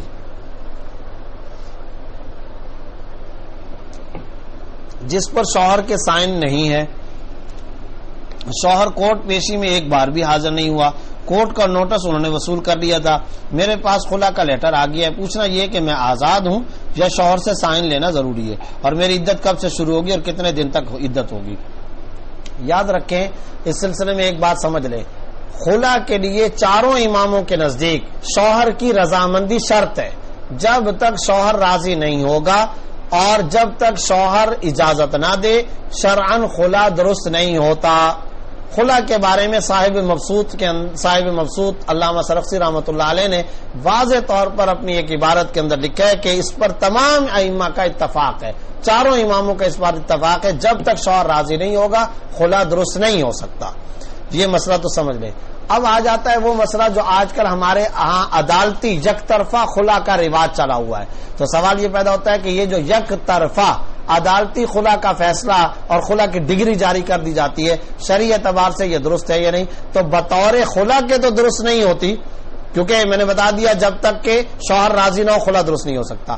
البتہ بطور تنسیخ نکاح کے، یعنی نکاح کو ریجیکٹ کرنے، نکاح کو منسوخ کرنے، نکاح کو کینسل کرنے کا شریعت نے قاضی اور جج کو اختیار دیا ہے، مگر اس میں چند وجوہات ہیں۔ اگر وہ وجوہات پائی جائیں تو پھر قاضی اور جج عدالت اس نکاح کو ریجیکٹ اور کینسل کر سکتی ہے۔ مثلا وہ وجوہات کون کون سی ہیں؟ ایک وجہ یہ ہو سکتی ہے کہ شوہر اپنی بیوی کو نان نفقہ نہیں دیتا، ایک وجہ یہ ہو سکتی ہے کہ شوہر اپنی بیوی کے ساتھ مار پیٹ کا معاملہ کرتا ہے، دوسری وجہ یہ ہو سکتی ہے کہ شوہر اپنی بیوی کو مکان نہیں دیتا، رہائش گاہ نہیں دیتا، لباس نہیں دیتا، نان نفقہ نہیں دیتا، یا یہ کہ شوہر بہت زیادہ تشدد اور ظلم کا معاملہ کرتا ہے۔ تو اگر اس طرح کے معاملات ہوں اور جج اس کی تحقیق کر لے تو پھر شریعت نے جج کو یہ اختیار دیا ہے کہ وہ نوٹس وغیرہ اور ساری تحقیقات کرنے کے بعد شوہر کو نوٹس جاری کرنے کے بعد نکاح کو ریجیکٹ اور کینسل کر سکتا ہے، اور تنسیخ نکاح کی یہ ڈگری ہوگی، اس تنسیخ نکاح کی ڈگری کو وہ جاری کر سکتا ہے۔ اور اگر وہ خلا کے وے سے، جیسا کہ عام طور پر ہوتا ہے by the way of the خلا، یعنی خلا کے راستے سے وہ عام طور پر ڈگری جاری کرتا ہے، تو اس میں بھی دیکھنا یہ پڑے گا کہ کیا یہ وجوہات پائی جا رہی تھی یا نہیں۔ اگر یہ وجوہات پائی جا رہی تھی تو پھر اگرچہ اس نے خلا کا لفظ جاری کر دیا، خلا کی ڈگری جاری کر دی، لیکن وہ تنسیخ نکاح کے طور پر فیصلہ درست ہو جائے گا، بیوی شوہر پر حرام ہو جائے گی، ایک طلاق بائنہ گویا کے واقع ہو جائے گی۔ اب اس کے بعد عدت گزرے گی اور پھر عدت گزرنے کے بعد عورت جہاں چاہے دوسری جگہ نکاح کر سکے گی۔ عدت کتنی ہے؟ 3 ماہواریاں، 3 مینسز پورے کے پورے ہونا ضروری ہے۔ جب 3 ماہواریاں مکمل ہو جاتی ہے تو عدت کمپلیٹ ہو جاتی ہے، لیکن یہ اس وقت بات ہے جب کہ یہ ساری وجوہات پائی گئی ہوں۔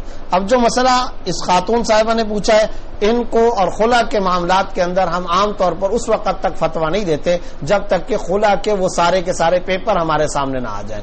تو یا تو وہ خلا کے پیپر بھیجیں یا جو میں نے تفصیل بتائی ہے اس تفصیل کے مطابق مسئلے کو سمجھ لیں۔ فتاوی عثمانی کی 3 جلد کے اندر بھی اس کی تمام تر تفصیلات موجود ہیں، ان تفصیلات کو دیکھ کر کے اس پر عمل کریں، جو اس کے اندر لکھا ہے اس کے مطابق اپنا جواب سمجھ لیں۔ انوار الدین صاحب نے کراچی سے پوچھا شیئرز خریدنا جائز ہے یا نہیں؟ جی ہاں جائز ہے، البتہ چند شرائط ہیں، ان شرائط کا اہتمام کرنا ضروری ہے، اور مثلا ان شرائط میں سے ایک شرط یہ ہے کہ وہ حلال کمپنی کے شیئر ہوں، کنونشنل بینکوں کے شیئر نہ ہو، شراب کی کمپنی کے شیئر نہ ہو، حرام کام کرنے والی کمپنی کے شیئر نہ ہو، ایک شرط یہ ہے۔ اسی طریقے سے آگے بیچنے کے لیے ضروری ہے کہ CDC میں اندراج ہو چکا ہو، ڈیلیوری آرڈر آپ کے پاس آ چکا ہو، رسک ٹرانسفر ہو چکا ہو۔ جب تک رسک ٹرانسفر نہیں ہوگا آپ آگے نہیں بیچ سکتے۔ ڈے ٹریڈنگ کے اندر جو ڈیفرنس برابر کرنے کا جو کلچر ہوتا ہے یہ شرعاً حرام ہے، فیوچر سیل شرعاً حرام ہے۔ تو اس لیے ان تمام شرائط کا لحاظ کرنا ضروری ہے، اور اسلام اور جدید معیشت و تجارت میں مفتی محمد تقی عثمانی صاحب مدظلم نے وہ تمام کی تمام 10-12 شرائط تفصیل سے لکھی ہیں، ان کا مطالعہ فرما لیں، اس کے مطابق شیئرز کی خرید و فروخت کرنا جائز ہے۔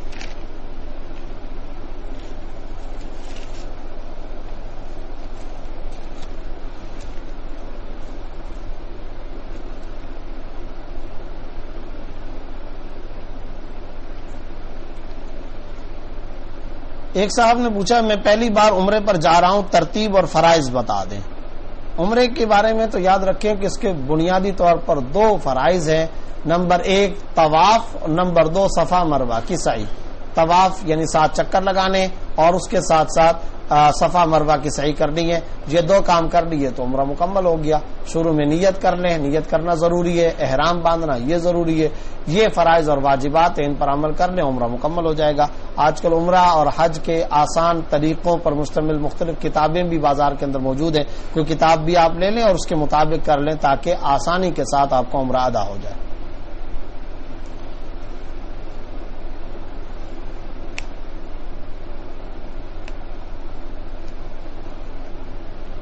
پیشاب کے قطرے جو پیشاب کے 2-3 منٹ بعد آتے ہیں اس سے وضو ٹوٹ جاتا ہے، اور کیا لباس ناپاک ہو جاتا ہے؟ جی ہاں، اگر تو مسلسل یہ قطرے نہیں آتے بلکہ پیشاب کرنے کے بعد یہ 2-3 منٹ کے بعد بس 1 قطرہ آ گیا تو ظاہر ہے اس سے وضو بھی ٹوٹ جائے گا، اور ساتھ ہی ساتھ کپڑے کے جس حصے پر یہ قطرے لگیں گے وہ ناپاک ہو جائے گا۔ تمام کپڑے تبدیل کرنا بھی ضروری نہیں، غسل کرنا بھی ضروری نہیں، صرف اور صرف شلوار کا وہ اگلا حصہ جس کے بارے میں امکان ہو کہ یہاں پر پیشاب کے قطرے لگے ہوں گے ان کو دھو لیا جائے اور نیا وضو کر لیا جائے۔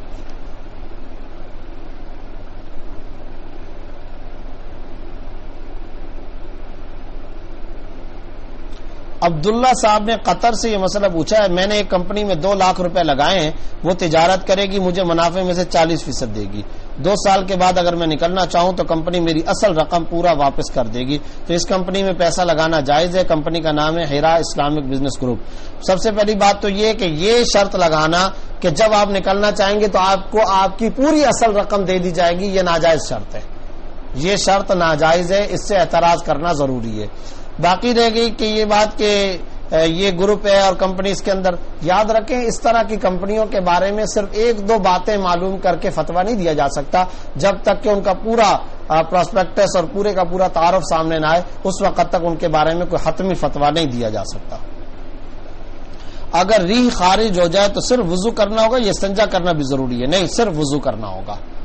عرفہ جمیل صاحبہ نے کینیڈا سے پوچھا ہے صابن، شیمپو اور کریم میں الکوہل ہوتی ہے، اس کا کیا حکم ہے؟ میں پہلے بتا چکا ہوں، یہ بھی انہوں نے پوچھا ہے، اور شہروز صاحب نے جاپان سے بھی پوچھا ہے، تو ان دونوں کے سوال کا جواب یہ ہے کہ میں پہلے بھی یہ بات بتا چکا ہوں کہ الکوہل 2 قسم کا ہوتا ہے، ایک وہ جو انگور سے کشید کیا ہوا ہوتا ہے، وہ تو شراب ہے، وہ تو حرام ہے، وہ جس چیز کے اندر ہوگی اس کا استعمال کرنا حرام اور ناجائز ہے۔ دوسرا الکوہل وہ ہوتا ہے جو گندم کے دانے کے سٹوں کا، کھجور کے درخت کی چھالوں کا، اسی طرح سے مختلف پھولوں کی پتیوں کا، چنبیلی کے پھول کی پتیوں کا تیار کردہ ہوتا ہے۔ یہ جو الکوہل ہوتا ہے اس کو حرام نہیں کہا جائے گا۔ یہ الکوہل عام طور پہ پرفیومز کے اندر، چاکلیٹ کے اندر، کیکس کے اندر، پیسٹریوں کے اندر اور ٹافیوں کے اندر، مشروبات کے اندر عام طور پر استعمال کیا جاتا ہے۔ اس کی گنجائش ہے، شیمپو، کریم اور صابن میں بھی یہ الکوہل استعمال ہوتا ہے، اس کی گنجائش ہے، اس کو استعمال کر سکتے ہیں۔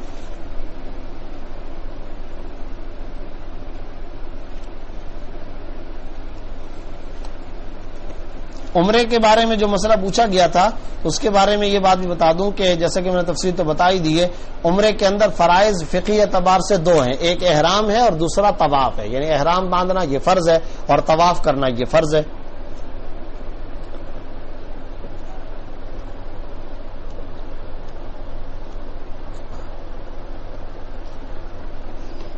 اور یہ بھی یاد رکھیں کہ آگے احرام اور طواف کے لیے نیت کرنا یہ بھی لازم اور فرض ہے، اور احرام کے لیے نیت اور تلبیہ یہ بھی فرض ہے، اور 2 اس کے واجب ہیں، صفا مروہ کے درمیان سعی کرنا اور سر کے بال منڈانا یا سر کے بالوں کو حلق یا کرانا یعنی منڈانا یا کاٹنا، قصر کرنا۔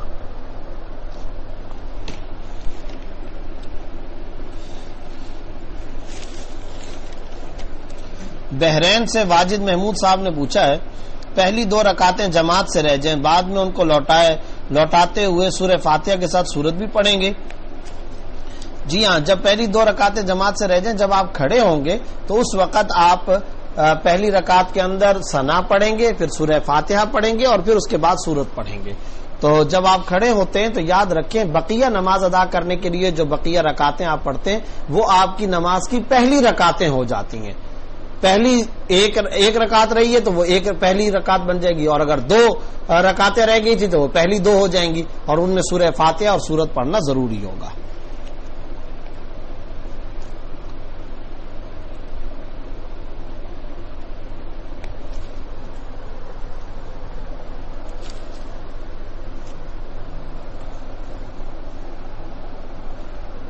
محمد الیاس صاحب نے پشاور سے پوچھا ہے زکوٰۃ کی حد کیا ہے؟ مطلب زکوٰۃ کب فرض ہوتی ہے، کتنے پیسے ہونے چاہیے؟ بتا چکا ہوں زکوٰۃ کے بارے میں 2 نصاب ہیں۔ اگر کسی کے پاس صرف سونا ہے، سونے کے ساتھ چاندی، نقد رقم، مال تجارت بالکل نہیں ہے، تو سونے پر زکوٰۃ اس وقت آتی ہے جب وہ 7.5 تولہ ہو جائے۔ لیکن اگر کچھ سونا ہے، کچھ چاندی ہے، کچھ نقد رقم ہے، کچھ مال تجارت ہے، یا یہ سب ملا کر کے 52.5 تولہ چاندی کے بقدر ہو جائیں، یا سب ملا کر 52.5 تولہ چاندی کے بقدر نہیں، ان میں سے کچھ چیزیں ملا کر مجموعی طور پر 52.5 تولہ چاندی کے بقدر ہو جائیں، تو ایسی صورت میں اس مالیت پر زکوٰۃ فرض ہوگی۔ حمزہ صاحب نے یہ پوچھا ہے اگر بچہ پیدا ہونے میں تکلیف ہو تو کیا پڑھنا چاہیے؟ سب سے بہتر یہ ہے 2 رکعت صلاۃ الحاجت پڑھیں اور اس میں اللہ تعالیٰ سے مانگیں، دعا کا اہتمام کرتے رہیں اور اللہ تعالیٰ سے مانگتے رہیں، اور گھر کے اندر کوئی افراد بیٹھ کر کے اس کے لیے ذکر کا اور دعا کا اور دم کا اہتمام کریں، انشاءاللہ اللہ رب العزت فضل کا معاملہ فرمائیں گے۔ دانیال ممتاز صاحب نے پوچھا جماعت کی 1 یا 2 رکعت چھوٹ جائے تو جماعت کے ساتھ ملانے کا طریقہ تفصیلاً بیان کر دیجئے۔ ابھی میں نے عرض کر دیا کہ اگر آپ 4 رکعت فرض ظہر، فرض عشاء، فرض عصر امام کے پیچھے پڑھنے والے تھے، جب آپ گئے 1 رکعت آپ سے چھوٹ گئی تو اب آپ نے 3 رکعتیں تو امام کے ساتھ پڑھی، جب آپ کھڑے ہوں گے 1 رکعت باقی ہے تو یہ 1 رکعت آپ کی آخری نہیں ہے، یہ پہلی رکعت ہے، لہذا آپ اس کے شروع میں ثنا پڑھیں، سورہ فاتحہ پڑھیں، سورت پڑھیں۔ 2 رکعتیں رہ گئی تھی تو سورہ فاتحہ بھی پڑھیں، پہلی رکعت میں سورہ فاتحہ ثنا، سورہ فاتحہ اور سورت پڑھیں، اور دوسری رکعت کے اندر سورہ فاتحہ اور سورت پڑھیں، یعنی آخر میں جو آپ کھڑے ہو کر بقیہ نماز ادا کرتے ہیں۔ بس یہ قانون اور مسئلہ اور اصول یاد رکھیں کہ جب آپ بقیہ نماز کی رکعتیں ادا کرنے کے لیے کھڑے ہوتے ہیں تو وہ رکعتیں آپ کی پہلی رکعتیں ہو جاتی ہیں، اور جو پہلی رکعتوں کا جو طریقہ ہوتا ہے اسی طریقے کے مطابق آپ وہ رکعتیں ادا کریں گے۔ دانیال ممتاز صاحب نے یہ پوچھا ہے اگر انفرادی نماز میں 2 رکعت کے بعد اگر اتحیات میں نہ بیٹھوں تو کیا سجدہ صاحب سے نماز ہو جائے گی؟ جی ہاں، سجدہ صاحب سے نماز ہو جائے گی، لیکن سوال یہ کہ یہ کون سی نماز 2 رکعت کے بعد نہ بیٹھنا؟ اگر تو 2 رکعت تھی تو پھر 2 رکعت پڑھنا ضروری ہے، اور اگر آپ سنت پڑھ رہے تھے اور 2 رکعت کے بعد نہیں بیٹھے تو سجدہ صاحب کرنے سے نماز آپ کی ادا ہو جائے گی۔ سلیم صاحب نے پوچھا پرائز بانڈ کے بارے میں بتا دیں۔ پرائز بانڈ شرعاً ناجائز ہے، اس سے احتراز کرنا ضروری ہے۔ اگر کسی نے پرائز بانڈ لے رکھا ہو تو اپنی اصل رقم لے سکتے ہیں، اگر پرائز انعام وغیرہ نکل آیا ہو تو وہ بلا نیت ثواب صدقہ کرنا ضروری ہے۔ عرفان صاحب نے پوچھا ہے کہ اپنے سے 4 سال بڑی لڑکی سے شادی کرنا جائز ہے؟ بالکل جائز ہے، کوئی حرج نہیں ہے۔ سفیان اللہ صاحب نے پوچھا کیا سودی بینک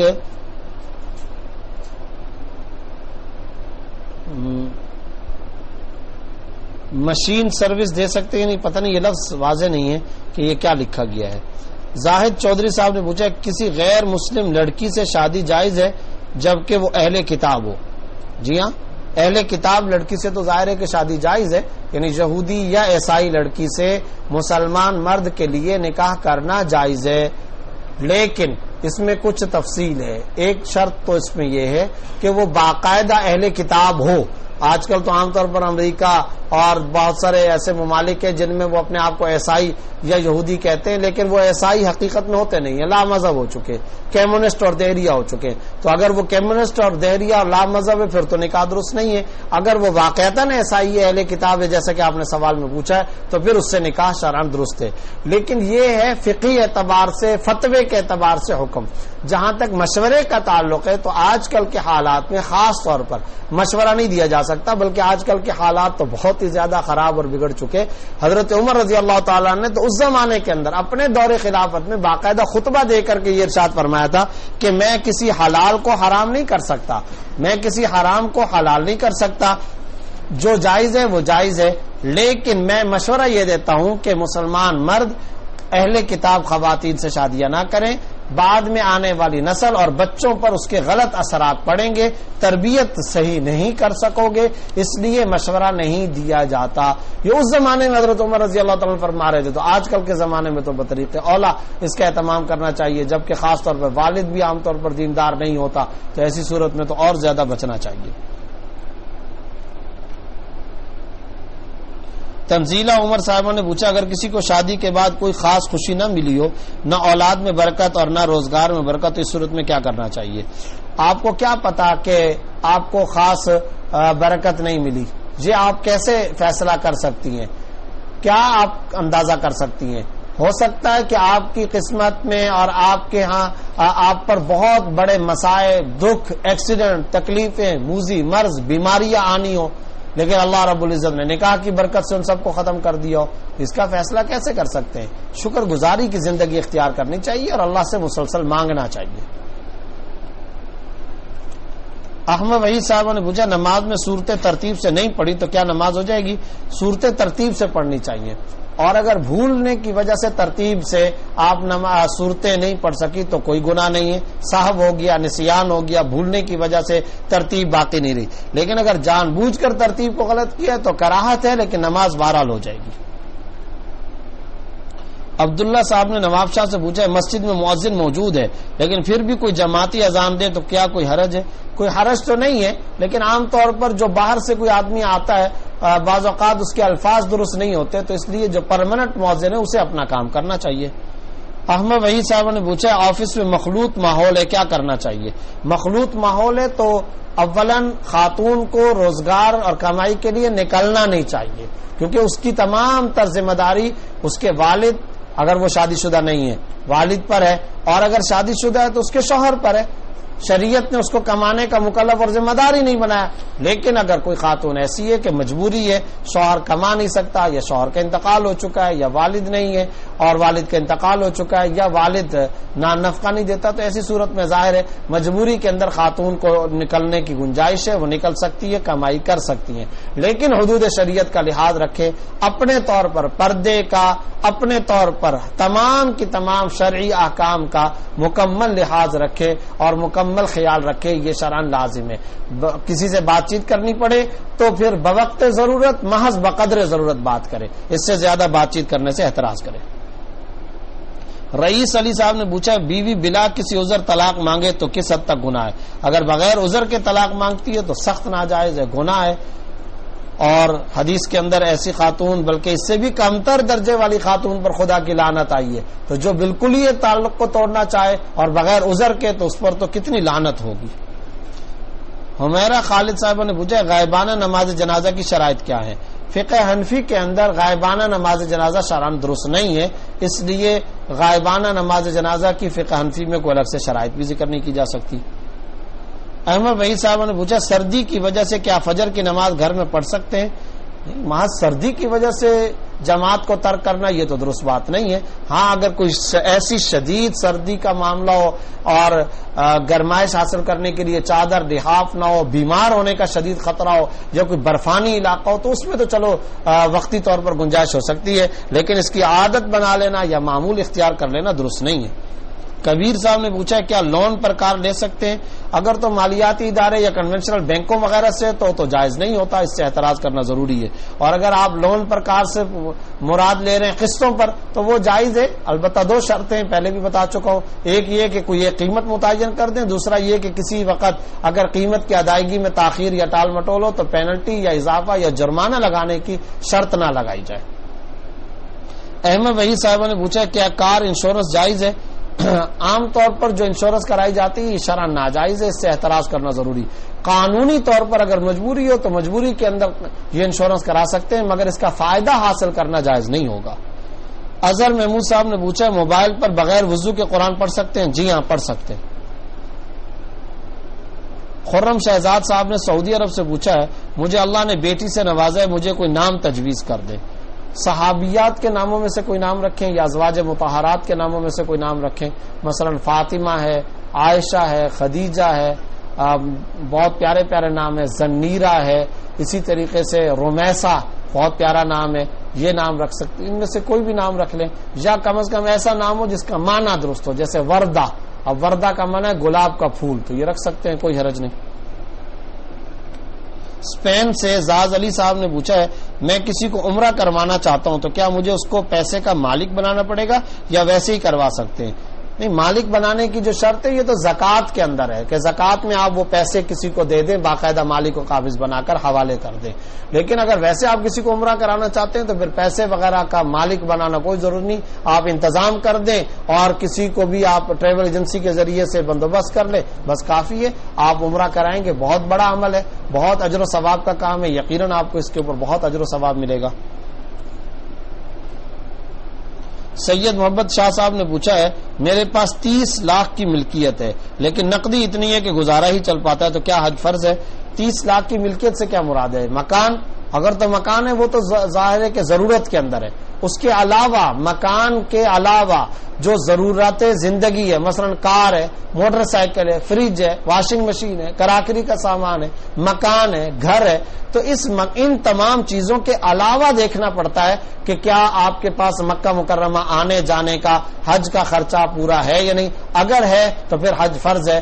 وَلِلَّهِ عَلَى النَّاسِ حِجُّ الْبَيْتِ مَنِ اسْتَطَاعَ إِلَيْهِ سَبِيلًا، جس کو استطاعت ہو تو وہ حج کرے گا. لیکن اگر ان ذاتی ضروریات کے علاوہ آپ کے پاس نقدی رقم اتنی نہیں ہے تو پھر شرعاً آپ پر حج فرض نہیں ہے.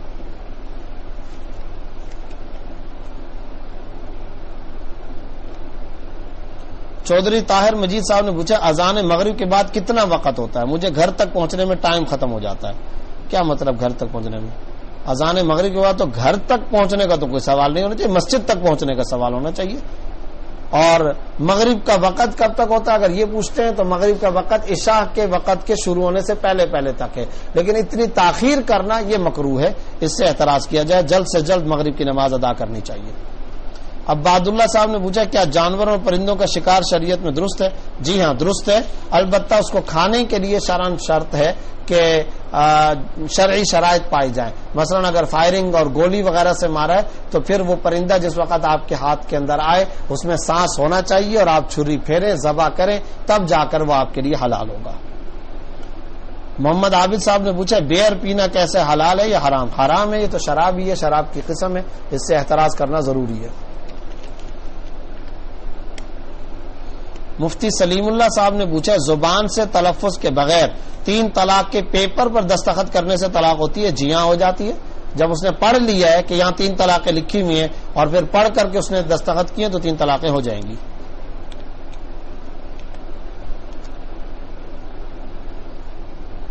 ضیاء صاحب نے ملائیشیا سے پوچھا ہے استنجے کا حکم کیا ہے؟ بعض لوگ فرض یا واجب کہتے ہیں. جی ہاں واجب ہے، ضروری ہے.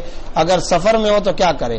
سفر میں ہو یا حضر میں ہو استنجا کرنا ضروری ہے. لیکن اگر کسی وقت بھول گئے اور استنجا نہیں کر سکے تو اگر نجاست مقام نجاست سے زیادہ پھیلی نہ ہو درہم کے بقدر تو ایسی صورت میں بہرحال نماز ہو جائے گی، لیکن جان بوجھ کر استنجے کو ترک کرنا یہ جائز نہیں ہے، اس سے بچنا ضروری ہے.